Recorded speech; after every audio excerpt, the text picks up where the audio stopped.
Chapter of, excuse me, I need to start once more. So welcome to all. This is Joanna Rolick of the Lake Forest Lake Bluff Chamber of Commerce, and I'm very, very privileged, and it's a privilege and pleasure to be able to welcome you all to this special event today.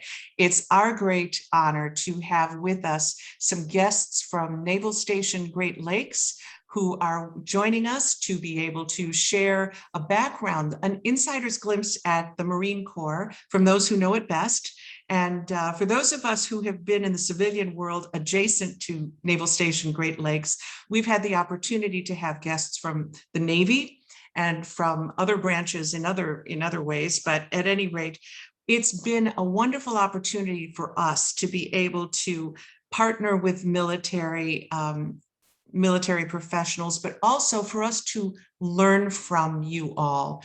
We've had presentations on resiliency and teamwork and mindset for success and pivoting and being nimble. We've talked a little bit about that, but I'll tell you, over the past year and a half, that's something that all of us have had the opportunity to utilize, and having had that background from all of you has been nothing short of a miracle for us. So we thank you very much for this.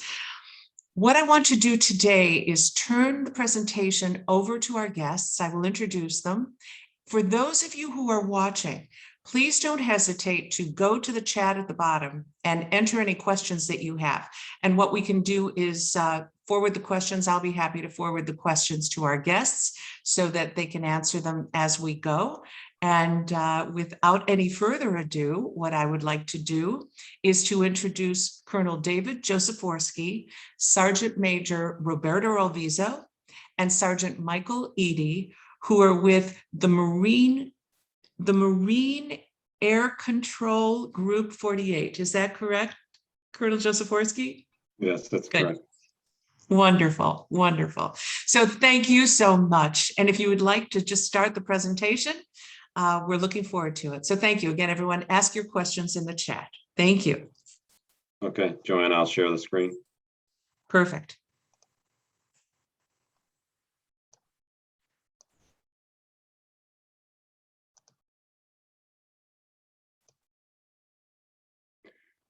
Okay, good afternoon. I'm Colonel Dave Joseforsky. I'm the commanding officer of Marine Air Control Group 48 out of Naval Station Great Lakes.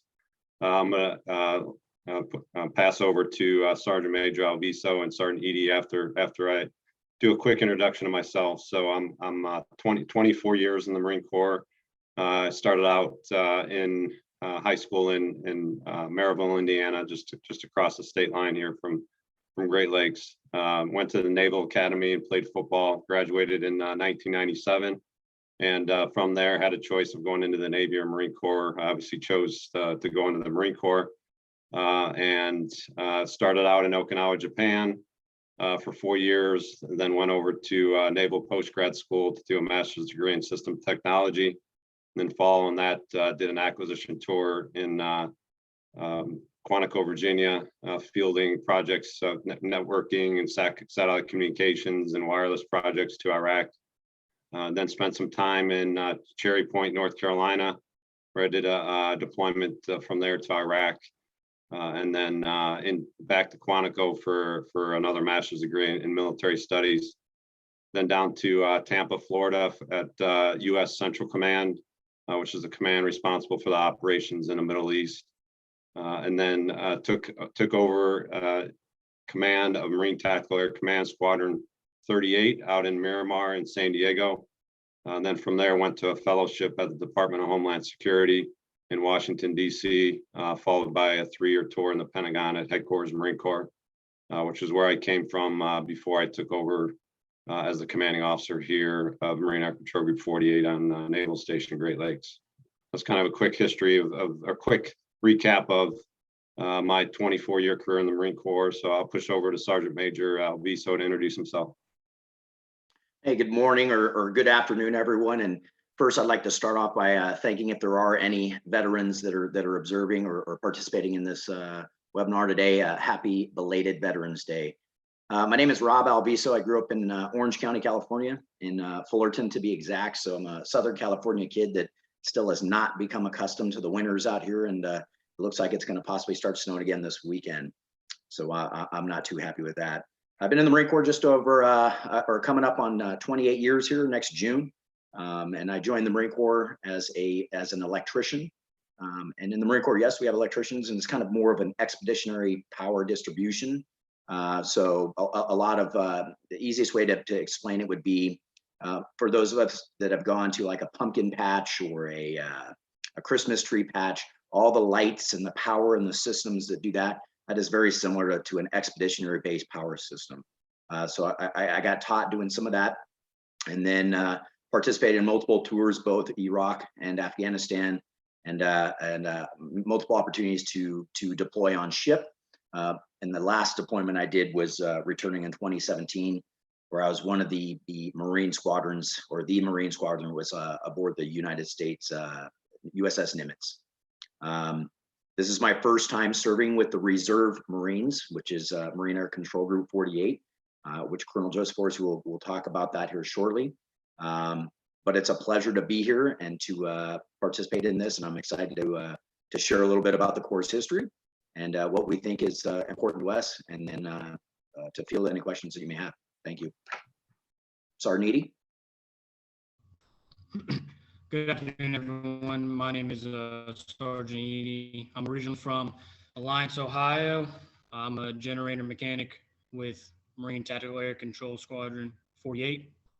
I attended boot camp at MCRD Paris Island and reported to Camp Pendleton for my first duty station. From there, I was assigned to the 31st Marine Expeditionary Unit in Okinawa, Japan. And then I stayed there until approximately 2018. I then returned to Camp Pendleton, and then I received orders to Marine Tactical Air Command Squadron 48 at Naval Stations Great Lakes. I'm currently serving as the Ground Safety Manager and the Toys for Tots Coordinator for Lake County. I ask that if you have any questions about the program, please hold all questions until after my brief. Thank you. All right, thanks, Sergeant Major. Thanks, Sergeant Edie. We're gonna go through kind of where we're at as a military. First, talking about the National Defense Strategy and the kind of the strategic environment we're in right now, just to kind of set the stage for where the military is going and what our focus is. Then we'll talk specifically about the Marine Corps, what our mission is, what do we do, where we're at, and we'll talk a little bit about specifically here in Great Lakes. Sergeant Major is going to talk about our core values and ethos, kind of what is the backbone of our organization, why our organization is so effective and what we do for our nation. And then at the end, we'll turn over to Sergeant Edie to, as he just spoke about the Toys for Tots brief, and what we do, what we as the Marine Corps Reserves do in order to collect toys and get those to those that are in need. So he'll end the brief with that specific topic. All right, the first topic we're gonna go through is what is the National Defense Strategy, and just wanted to kind of start out with this because obviously we've had a change of administration earlier in the year. Just a kind of a little bit of background on National Defense Strategies. This comes from the National Security Strategy that is developed at the White House. There was an interim National Security Strategy done in March of 2021, which President Biden signed. The National Defense Strategy is done every 4 years, and this was last done in 2018. It will be redone again and reevaluated in 2022. But the National Defense Strategy really hasn't changed between administration. Our focus on some of our near peer adversaries remains, and then some focus on rogue states and then some of the violent extremist organizations.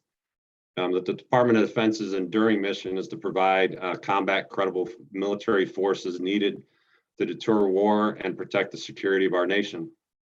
Should deterrence fail, the joint force is prepared to win. And when I say joint force, it's all of our services: the Army, the Navy, Marine Corps, Air Force, Coast Guard, as well as now the Space Force, which was established under the Trump administration. So the Space Force actually falls under the Air Force right now, similar to how the Marine Corps falls under the Department of Navy. As we emerge from a period of strategic atrophy, interstate strategic competition, not terrorism, is now the primary concern in the U.S. national security. And then specifically really talking about China and Russia, which I'll get into here in a little bit. This increasingly complex security environment is defined by rapid technological change, challenges from adversaries in every operating domain, and the impact on current readiness from the longest continuous stretch of armed conflict in our nation's history. When I talk about operating domains, I'm talking about cyber, space, air, land, and sea. And then coming out of the largest or the longest continuous stretch of armed conflict, it really is getting into Iraq and Afghanistan. Obviously, we just completely came out of Iraq after 20 years. We still find ourselves, so we came out of Afghanistan, recently after 20 years, but we still find ourselves in Iraq. A more lethal, resilient, and rapidly innovating joint force combined with a robust constellation of allies and partners will sustain American influence and ensure favorable balances of power that safeguard the free and open international order. Collectively, our force posture, alliance, and partnership architecture and department modernization will provide the capabilities and agility required to prevail in conflict and preserve peace through strength. So there is a significant, from the Biden administration, a significant emphasis on the alliance and partnership architecture with our partners in the Indo-Pacific, as well as our partners in NATO. So that continues to be a focus of this administration. The cost of not implementing this strategy are clear. Failure to meet our defense objectives will result in decreasing U.S. global influence and eroding cohesion among allies and partners, and reduce access to markets that will contribute to a decline in our prosperity and standard of living. The central challenge to U.S. prosperity and security and the reemergence of long-term strategic competition by what the national security strategy classifies as revisionist powers. So really focusing on China and Russia. And China is leveraging military modernization, influence operations, and predatory economics to coerce neighboring countries to reorder the Indo-Pacific region to their advantage.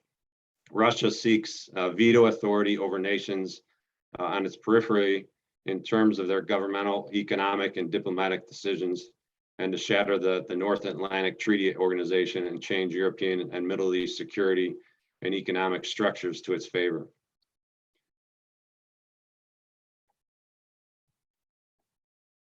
Rogue regimes such as North Korea and Iran are destabilizing regions through their pursuit of nuclear weapons or sponsorship of terrorism, and you see that in the news on a daily, weekly basis, and what's being done with Iran and that agreement that we've had with them, with some of the other nations around the world, and whether we're going to re-enter into that agreement or not. So that's something that current administration is working on currently, and North Korea continues to pursue nuclear weapons, and we continue to try to address that through diplomatic means.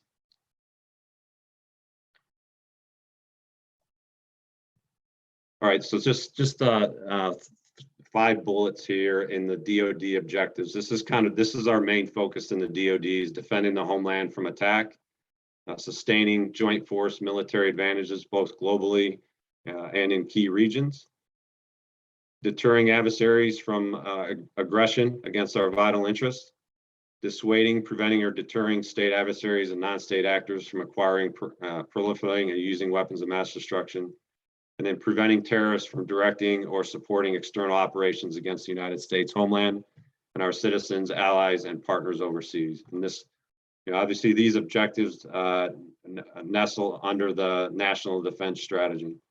So this kind of sets the stage where we're at as a nation, where we're at as what our focus is in the military. we're going to talk a little bit about the Marine Corps here as we move forward. The Marine Corps' focus is on China and in that first island chain right outside of where China is at in the Indo-Pacific region. We're focusing our efforts there in that first island chain to be present and be a persistent and provide a persistent challenge to the Chinese as they have certain actions that they're taking around in that area, especially in the South China Sea and then in the East China Sea there. So I'll go through this here in the state of the Marine Corps.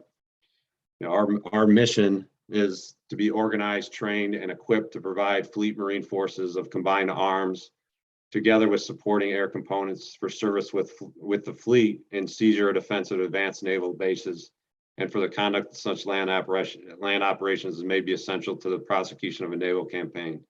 And this is what's defined in U.S. law and Title 10 in the United States Code. This is our mission that we have in the Marine Corps. Additionally, the Marine Corps shall provide detachments and organizations for service on armed vessels of the Navy, and shall provide security detachments for the protection of naval property at naval stations and bases, and shall perform such other duties as the President may direct.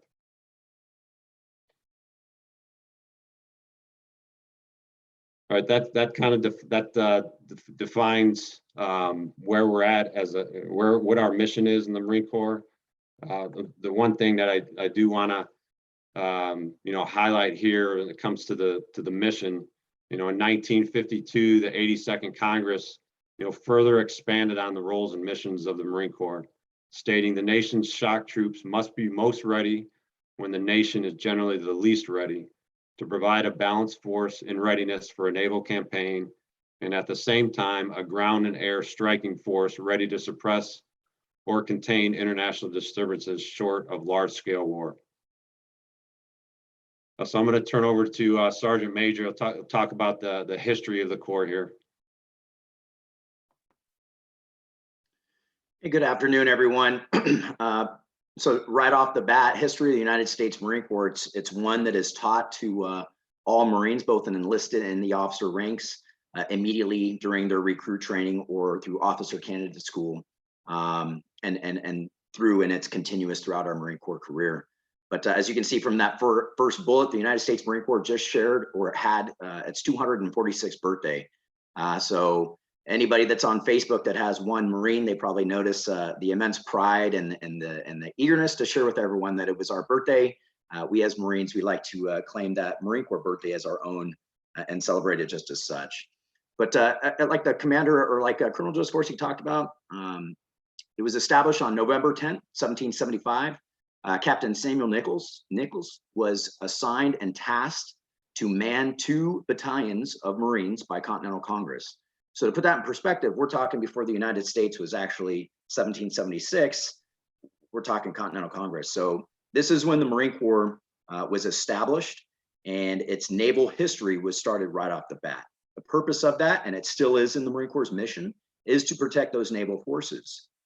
So the problem at the time that we had right now, or during 1775 as the Marine Corps was being established, was our naval vessels were still being attacked, and having the sailors organize those ships and do the tasking and the driving and the sailing of the ships, at the same time protecting them, became a challenge. So the Marine Corps, inside a bar called Tun Tavern in Philadelphia, was established. And we like to proudly tell everyone we are the only service that was established in a tavern. So that's one of the fun things. But we go through our naval service, 1775 through the 1900s, ships, detachments, Navy Yard, barracks, provisional forces for expeditionary services ashore. Small wars and the conventional wars took place on and out through that. Some very important ones, we helped raise the flag on top of a small atoll out there called Iwo Jima. We moved on into the different places where we kind of started perfecting the Marine air, because before that point, the Marine Corps kind of worked with the Navy and integrated in their naval aviation. But in Korea, the Marine Corps started working through their marine aviation and moved on into the jungles of Vietnam and experienced a different type of warfare that the Marine Corps had never been exposed to.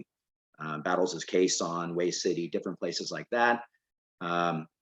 Moved on recently, we participated and celebrated an anniversary Marines that were in Grenada, and then moving on into the Gulf War, Iraq, Afghanistan, and right now into the just trying to protect ourselves in the cyber domains and the things that we're working through that. So the Marine Corps, bottom line, has a robust history and has been what we call the America's 911 force since its establishment. And as we saw in the mission from Colonel Joseforsky earlier, as other orders tasked by the President of the United States. So a little bit different than some of the other services is depending on the manning of how many people the President would like to move. That's something that he can do at this time himself, and it doesn't take Congress to make that decision for him. So I'll turn it back over at this time to Colonel Joseforsky. All right, thanks, Sergeant Major. So this lays out our Marine Corps organization, starting at the top. That's part of the Department of Navy. As I mentioned earlier, the Department of Navy consists of both the Navy and the Marine Corps. We do have one Secretary of the Navy, and that is Secretary Carlos Del Toro. Underneath him is the Commandant of the Marine Corps and the Chief of Naval Operations. The Commandant of the Marine Corps is currently General Berger, and the Chief of Naval Operations is Admiral Gildet. Underneath the Commandant of the Marine Corps, headquarters of the Marine Corps is located in the Pentagon in Washington, D.C. And then you can see three different elements underneath there. The Marine Corps Supporting Establishment, Marine Corps Reserves, and the Marine Corps Operating Forces. I'll talk about a little bit about those three things there at the bottom of the screen there that you see. The Marine Corps is the only force whose size is set by law. And in the next slide, I'll go over our size and how we're made up. But in the Title 10 of the U.S. Code, it directs the Marine Corps to consist of 3 infantry divisions, 3 air wings, and the necessary logistic support, and a similar organization within the reserves, which consists of 1 infantry division and an air wing with associated logistical support. There you see on the bottom left, the Marine Corps Supporting Establishment. The supporting forces include the service headquarters, recruiting, schools and training establishments, and all bases and stations. The operating forces there on the bottom block on the right side constitute the forward presence, our crisis response, and fighting power available to combatant commanders. And when I say combatant commanders, the military breaks the world down by regions, and there's a commander for each of those regions. So for example, I mentioned I was stationed at U.S. Central Command out of Tampa, Florida. That commander is in charge of all the operations that happen in the Middle East. And we have one for Europe, we have one for in the Indo-Pacific, as well as South America, North America, and Africa. About 2/3 of all active duty Marines are assigned to these operating forces.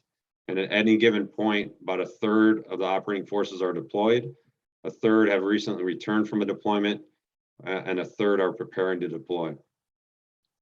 There in the middle there, in the block, there's the Marine Corps Reserve.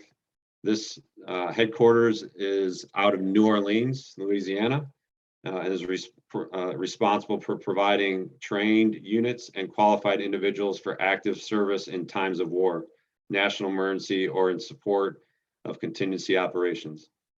So under that Marine Corps Reserve, it's just headquartered out of New Orleans. I mentioned earlier there's an infantry division, and there's also an air wing. So I'm the commander of Marine Air Control Group 48. So we're actually under that wing. It's called 4th Marine Aircraft Wing, which again is under that Marine Corps Forces Reserve. And then we're responsible in our group to provide aviation command and control. So we basically command and control the aircraft in support of the ground units and deconflict airspace, have aircraft take off from the airfields, and we'll route them around in the airspace. We'll deconflict those fires from the aircraft with fires that are coming from the ground. And then we'll ensure that all the aviation support is best utilized to support our ground forces. So we kind of find ourselves in the middle of ground operations, aviation operations, and logistics, and are command and controlling all that in order to ensure that we have the right support in the right place at the right time.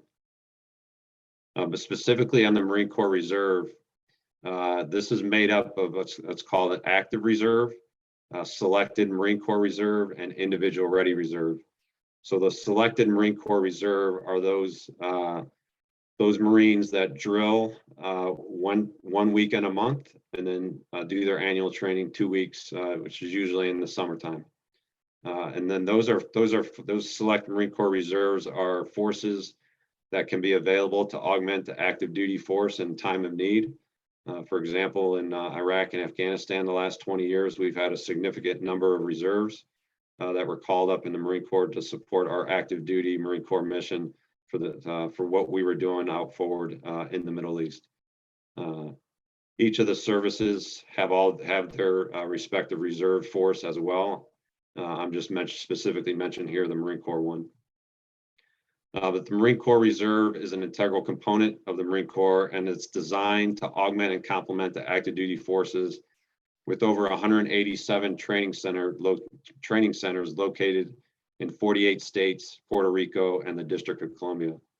So we have one of those training centers here on Naval Station Great Lakes, and that's the one that we have there at for my group, Marine Air Control Group. We have 2 of the subordinate squadrons underneath us that are headquartered out of Naval Station Great Lakes. And then we also have 2 units that are headquartered out of Massachusetts and Virginia Beach, Virginia. Additionally, within that reserve center on Naval Station Great Lakes, we have 3rd Civil Affairs Group, and they're a reserve element under Marine Forces Reserve. So we are all in that building there on base. So we have quite a few people that are active duty, like I'm active duty, the Sergeant Major is, as well as Sergeant Edie. And we keep things running on a day-to-day basis in those reserve centers. And then when the selected Marine Corps reservists come in for their drill or annual training, we set them up for success and ensure that we train them and they're ready to deploy at any given time.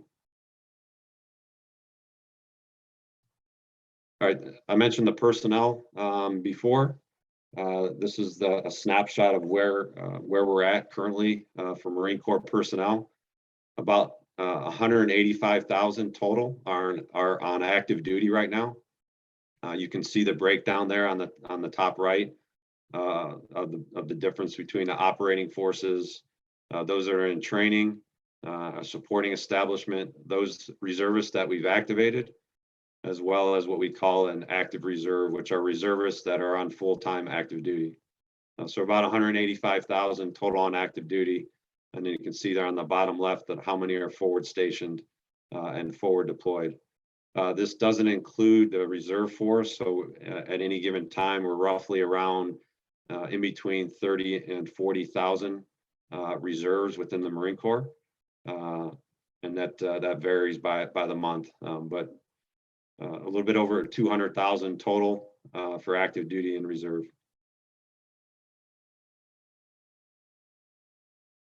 These are our installations around the country. These are just the installations that are predominantly the active duty locations. As I said before, we have reserve training centers in pretty much in every state. But this is kind of our main bases around the country. You can see their headquarters in Marine Corps in Washington, D.C., and kind of the crossroads of the Marine Corps in Quantico, Virginia.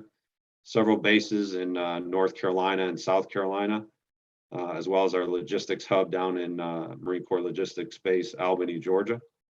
And then over on the West Coast there in California, you see a significant presence there, Camp Pendleton, Miramar, and 29 Palms, California, as well as the Marine Corps Air Station down in Yuma. We do have 2 Marine Corps recruit depots in San Diego and in Parris Island, South Carolina. And that's where we do our initial training of our Marines. So Sergeant Major will talk about that here in just a minute. This is a look at our service characteristics, and this will kind of set the stage for what Sergeant Major is going to talk about with our kind of our ethos and our core values on what, as an organization, what allows us to function effectively. I mean, you can see for us, maintaining a high state of readiness is absolutely critical. We are inherently expeditionary, meaning that we can pick up and go at any given time. We can operate in any common place. We're scalable and task organized, meaning we can meet any mission that is there, and that could be missions that for humanitarian relief. It could be combat missions. It's whatever the nation needs at any given time, at any given place around the world. We're amphibious, meaning that we can operate from the sea. We are intimately involved in working with the Navy, training with the Navy, and doing operations with the Navy. We have Marines that are on ship throughout the world, 365 days out of the year. On ships, and they're called Marine Expeditionary units. And again, we can operate in any climate and place. So those kind of that's what makes us unique as far as the Marine Corps, is really these service characteristics. The Commandant of the Marine Corps is starting to change how we do business a little bit in the Marine Corps. It's called Force Design 2030. Just in that brown box there, our fleet Marine forces will contribute to a modular, scalable, and integrated naval network of seaward and landward sensors, weapons, information-related capabilities, and sustainment capabilities that will allow us to flexibly task-organize naval formations, to cooperate with partners, compete below the level of armed conflict, deter aggression, and if necessary, defeat a peer competitor. And we're coming out of 20 years of operating on land in Iraq and Afghanistan. We are now starting to revamp our force and getting focused on the Indo-Pacific area, and specifically on China, and operating with the Navy, and getting back to our expeditionary roots, our naval roots. You can see this. What does this mean? We're going to build one force that's optimized for naval expeditionary warfare in contested spaces. We're going to be on ship. We're going to be operating with the Navy. We're going to come off ship and either via surface or via air, and we're going to be able to operate anywhere in that first island chain outside of China, and that's really our focus of effort for the Marine Corps. We're going to create a Marine Corps that offers significant contribution to the joint fight, and meaning this, we as a Marine Corps, we're not going to be able to operate in the Indo-Pacific by ourselves without being supported from the other services. So we're contributing to the joint fight, meaning we're working with the Army, we're working with the Navy, the Air Force, the Space Force, and Coast Guard, and as a whole, as a joint force, that's where we can provide the most capability in order to defend our nation or to operate in areas of conflict. We're continuing to modify our structure, our training and equipment to meet today's and tomorrow's demands. We're looking at actually reducing the number of Marines and increasing the capabilities that we have within the Marine Corps, meaning we're getting lighter. We are operating in the cyber domain pretty significantly. We're developing capabilities for unmanned aerial systems. We're also developing long-range fires to be able to counter the threats that are out there that we're seeing from China and Russia. So we're under a pretty significant reorganization of how our force is designed here over the next 10 years. And Sergeant Major, I'll turn over to you to kind of talk about our core values and what makes us effective as an organization. Yes, sir. So core values is the foundation and the backbone of the Marine Corps, and the Navy actually joins and shares the same core values as the of what the Marines had established, and those they're broken down into three categories, and it's honor, courage, and commitment. And I'm going to talk a little bit about how we instill that into our young Marines and the officers as they go through the recruit training and officer candidate school, or in some cases, like Colonel Joseforsky had spoken about, individuals going to our service academies with the benefit of the Naval Academy having the same core values it begins there for those officers that attend there. So I had the distinct pleasure of serving as a drill instructor for a couple tours. And in my previous assignment prior to coming to Naval Station Great Lakes, I worked with Marine Corps Recruiting Command and was actually stationed in Sacramento, California. So Recruiting Command is the basis and where the rubber meets the road, where we, the United States Marine Corps, is out hitting the streets and the canvas and the schools, the local malls, whatever you can think of. And we're trying to identify the best and brightest individuals, young men and women, to join our ranks and serve as United States Marines. The majority of the Marine Corps, we are one of the most youngest forces. And what I mean by that is the turnover rate between an enlistment. So when a young man or woman joins the Marine Corps, it's typically for 4 years. And after 4 years, upwards of 90% of those men and women, they will transition back to the civilian community, and that's what we have out there as veterans. So we have a quick and high turnover, which helps us in cultivating the lethality, as this is a young person's game in the United States Marine Corps, and some of us that are around, we're trying to keep up with the younger men and women. But how this starts is there used to be and what used to take place was the Marine Corps. Those were kind of some of the men and women that were on the outer roles of society that possibly gotten in trouble with the law, and you know, all those things ended in the 80s. So the judges that are sending young men and women to the United States Marine Corps, that is a thing of the past. And I would like to offer is the Marine Corps has some of the most stringent and toughest requirements to join our service. And that's both education. It is obviously the background checks and individuals that may have possibly been in trouble with the law prior to joining the Marine Corps. They may not have that opportunity. And what we're looking for is those young men and women that both you as society and mom and dad and families, that they've already established a basis of a core values. So doing what's right, looking out for one another, protecting the person that can't protect themselves. Those are all things we're looking for in those young men and women, because when they're doing that is the perfect and prime candidate to come in and do it on a grander scale with the United States Marine Corps. Because we, as a Marine Corps, we do two things. One, we win battles. That is our number one priority.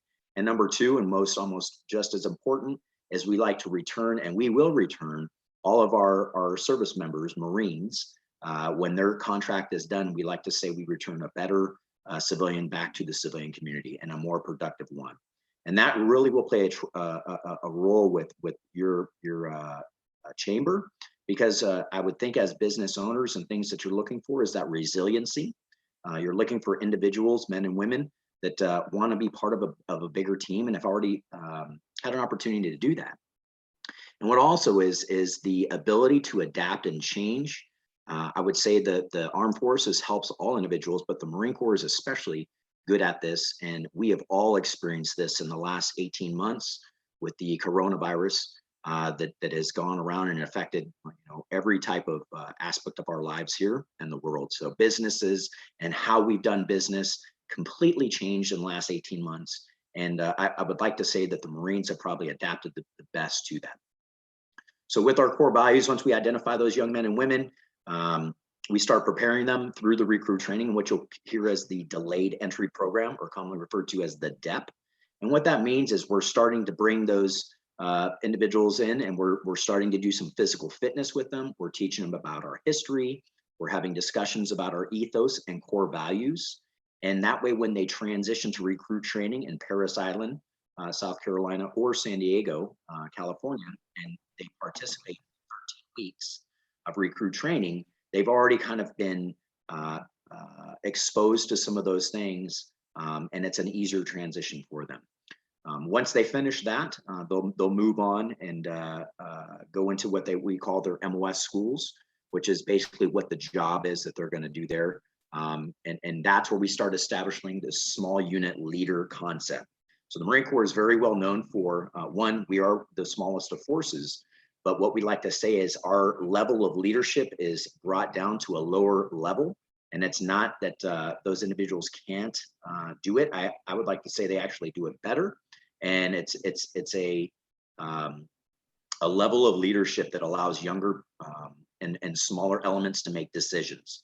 And really that is a focus of what Colonel Joseforsky had spoken about when we're moving into some of these, the different things that the Commandant of the Marine Corps is asking us to do, to be further away from some of our bases. And when we start talking about the first island chain and a lot of the atolls and the different things and islands that we have out there, it's going to be a smaller force. It's going to be, we are making ourselves faster and more lethal, but we're also bringing down some of that decision making to some of our younger and more junior officers and non-commissioned officers, because the days of rolling around in the tanks and the big ships and all those things are kind of going away. So some of you may be aware that the Marine Corps has transitioned from its tank battalions, and we no longer are working with those. And people ask why. Well, what the Commandant is doing is, again, making us lighter and more our lethality improving, and allowing us to go and point towards the Indo-PACOM or Indo-Pacific theater of what we like to do. But as a young force, we're frequently deployed and we're always challenged, but we're doing that well. And like I'd mentioned earlier, kind of when I talked about myself, is the Marine Corps is an expeditionary fighting force. So with Iraq and Afghanistan, that was a little bit, or it was different than what we commonly have done in the past as a Marine Corps institution, because we are more lighter, smaller, and like to move about quickly as possible. That's all I have for now, and then back to you, sir. All right, thanks, Sergeant Major. Appreciate it. Before we go into the Toys for Tots briefing, do we have, Joanna, is there any questions or anything that popped in chat that we want to go over? No, actually, there aren't any questions, though I was just going to ask a question specifically about the Marine Air Control Group and your work and your functions. Yeah, so Joanna, thanks for the question. For our specific functions, within our group, as I mentioned, we're under the Marine Aircraft Wing. So we have all of our jets, our transport aircraft, and all of our helicopters, as well as all our aviation support capabilities, in addition to our air control group. All of us make up the Marine Aircraft Wing. So we actually, within our group, we have 4 units. One of them is called the Marine Air Support Squadron. And what they do is they co-locate with our ground units, and they get in all the requests that the ground units have for aviation support. One of our other units is the Marine Air Control Squadron. So they have our radars, and they're the ones that are able to see the airspace where friendly and enemy aircraft are at, and they can do what we call positive control of aircraft around the airspace, and they can actually do vectoring of our friendly aircraft to the enemy aircraft to do air-to-air interdiction. And then we also, within that air control squadron, we have our air traffic control detachments, which are the ones that have the radars around the airfields. And that's where they'll get our aircraft in and out of the airfields. And then the final piece of our control group is our Marine Wing Communication Squadron. So they're the ones that connect all of our capabilities together. So they have the satellite communications, they set up our networks, they have the point-to-point wireless links in order to extend our connectivity. They'll connect us all within our control group, and then they'll also connect us with the rest of the Marine Air Ground Task Force, with the ground units and the logistics units, as well as our command elements, and then they'll connect us into the internet to provide connectivity, both for unclassified and secret connectivity. So that's kind of what makes up our control group and kind of where we fit in within the Marine Air Ground Task Force team, and what we provide. So it's a pretty potent capability. We have a pretty large task at hand when we're trying to operate, in unfamiliar places. But we seem to always adapt and overcome and are able to get the aviation support on station for our ground units that need it at the right time in the right place. So hopefully that answers the question. Sergeant Major, do you want to add anything else to that? Yes, sir. So as Colonel Joseforsky had mentioned, we have more or just over half of his control group there.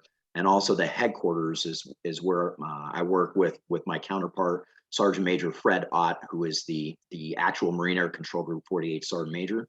And he's one of the Marine reservists that come in. But as you drive by, it can be a very, wondering what happens there. So we've got probably about 600 Marines that are both Marine active duty, active reserve, and reserve Marines that are participating there. But I wanted to make mention, and because just to help with the answering of possibly a thought is, what is the reserve Marine? So the Marine Corps, we refer to them as the SMCR, the Selected Marine Corps Reserve. And those individuals are your Marines that you're seeing that are full-time college students, that are business owners, that are our local law enforcement, that are our frontline protectors, our firefighters, our paramedics, our EMTs, and then they're your local community. And some people think that, well, they're as they participate in the Marine Corps during their time during the month or their annual training that typically takes place during the summer, that it would be easier. But I would offer for everyone to try to put in or place it in a perspective for you. Those men and women are working full-time jobs and being a Marine. So I'd like to say they probably do more than me, as all I have to worry about is being a Marine and getting to and from work and supporting Colonel Joseforsky and his command, where they are traveling from. Our Marines that come to work in Naval Station Great Lakes are coming from as far as California and Florida and New York, and they all come and do their time with us. And a lot of them are in the local community throughout Indiana, Illinois, and just over the border there in Wisconsin. So to place that in, when you hear Marines, we're not all on these bases, we are here, and it makes it even more challenging when we're working with the naval base, as we don't have rifle ranges and different things that we would have on a Marine Corps installation. So there are logistical challenges that come in with that. But fortunate for us, as Colonel Joseforsky spoke of earlier, everything that the services do is a joint venture. So the Army, the National Guard, the Navy, and the Air Force are very supportive for us, and they allow us to utilize some of their ranges and areas to train.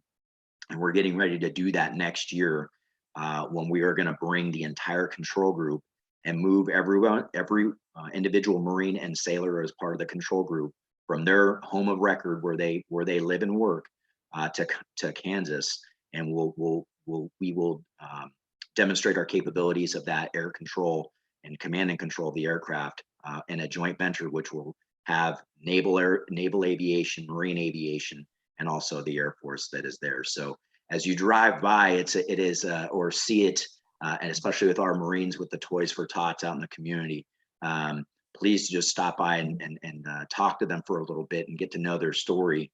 As you may not know, they may be a local firefighter or law enforcement there in your hometown. So thank you. Thank you so much. That actually answered a few questions that have come up. Thank you.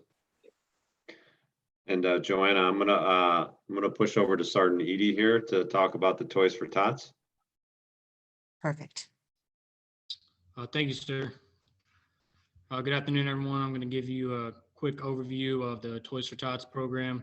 It's a national program that's run from October through December, and we also have a local Toys for Tots program specifically for Lake County, which I'm the coordinator of.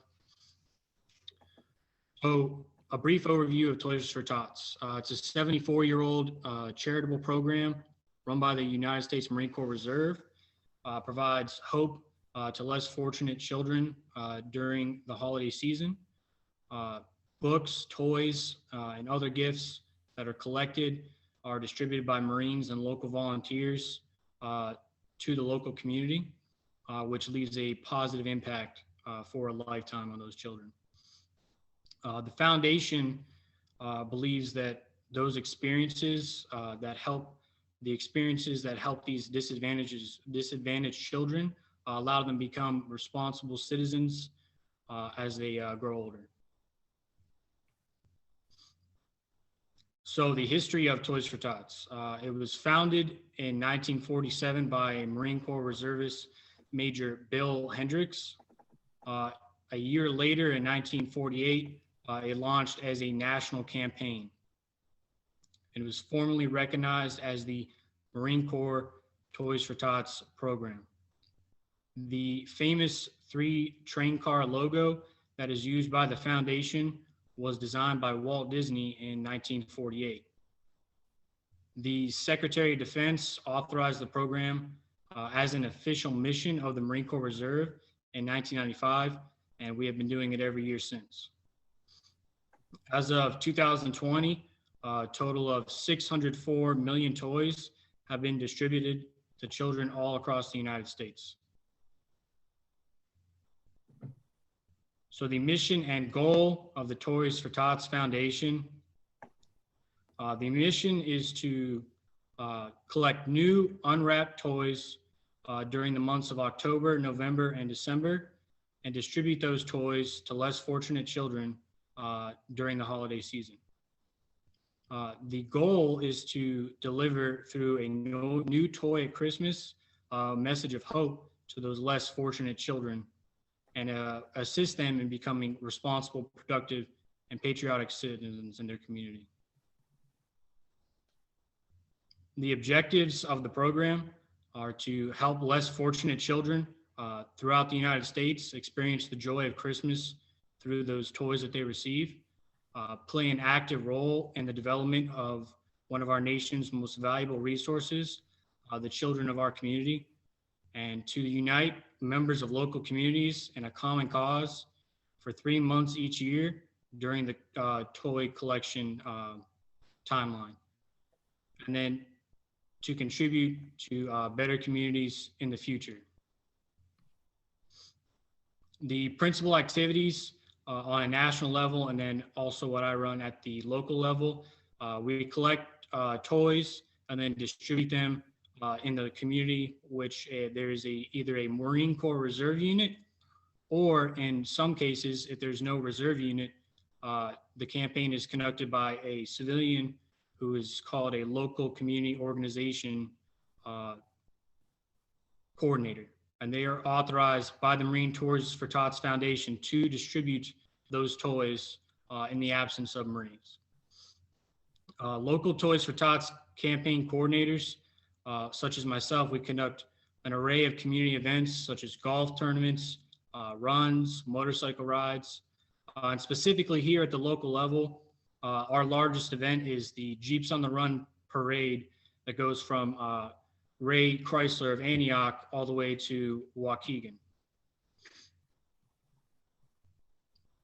So last year, for the national campaign, Marines and volunteers across the United States distributed 18 million toys to over 7 million disadvantaged children. Local campaigns were conducted in approximately 792 communities, covering all 50 states, the District of Columbia, Puerto Rico, Guam, and the U.S. Virgin Islands. The Marine Toys for Tots program supplemented the local toy collections last year with over 5.3 million toys, worth over $65 million. Last year, the local impact for Lake County was the Marines and volunteers were able to distribute over 52,000 toys to over 35,000 children in the local area. The generous people of Lake County were able to donate over $19,000 to our program, and that was able to facilitate the holiday dreams for many struggling families.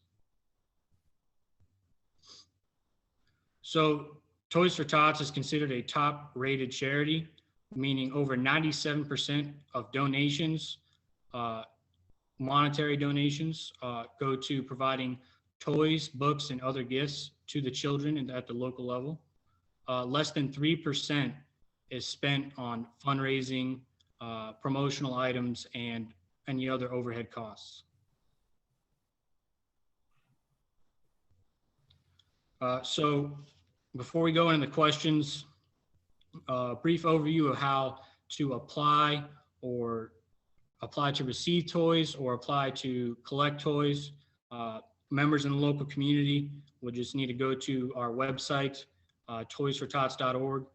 They can then either search up the local website by zip code or by map. It'll take you to our page.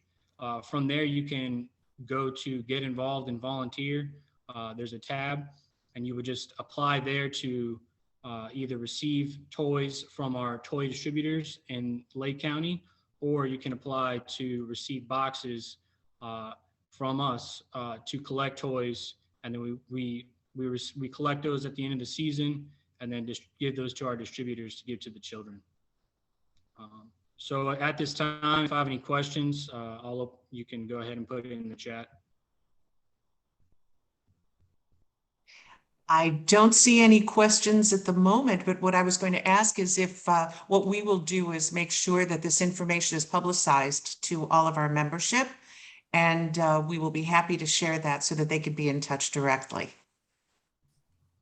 Yes, that sounds fantastic, and I can get with you after this, and we can set up establish information that you need to give to your organization. That would be wonderful. And I would tell you too that what I would love to discuss with you is the opportunity to have collection boxes at both special events that we have. One of them is coming up on the 27th of November in Lake Forest, and then we have another one on December 4th in Lake Bluff. So we would be honored to do that. Yes, if you would like to do that, I can walk you through the process of how to apply on our website, and then I will track those events, and then we will have Marines volunteer to support those events, and you will have Marines there collecting toys at your event. Wonderful. Thank you. I was just going to see if there were any more questions. I see no more questions in the Q&A. We already have comments of thanks to all of you and how wonderful it was to have this opportunity. And I can tell you for me and for us, this was an extraordinary opportunity and overview. I had no idea of some of the things that came out today. And I wanted to tell you that one of the things that resonated more than anything was General Berger's quote that was put up on the screen in discussion about adapting and overcoming. And that is something that we've all had to do over the past year and a half in particular. And, you know, there's so many lessons for us to learn from the ethos of the Marine Corps and the work and the teamwork and all of those things. So thank you so much. And on the heels of Veterans Day yesterday, all I can tell you on behalf of all of us, thank you for your service is never enough to say. The gratitude that we all have for your work and your example is just unbelievable. So thank you so much for that. Is there anything more that you all would like to share before we end? Joanna, I just want to thank you for allowing us to be part of this presentation, and thank you for the invite. We look forward to working with you more as we go forward here, and it's an honor to serve our nation, and it's even better to see the appreciation from our citizens, and especially in our local community here around the Great Lakes area. So thank you again for allowing us the opportunity to be part of this presentation today. Absolutely. And I would tell you that for those veterans who are on this particular presentation and who might be viewing it, a reminder that we have something we call Military Connections. That is opportunities for discounts for both active and veteran military.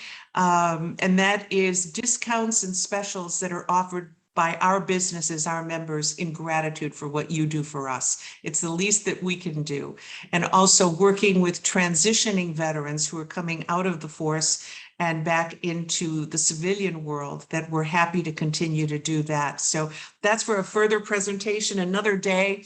But thank you all so very much for this. We're at 1 o'clock, so it's right on the money. So thank you so much. And again, we thank you for what you're doing for us. Thank you. Take Thank care you. and thank you all.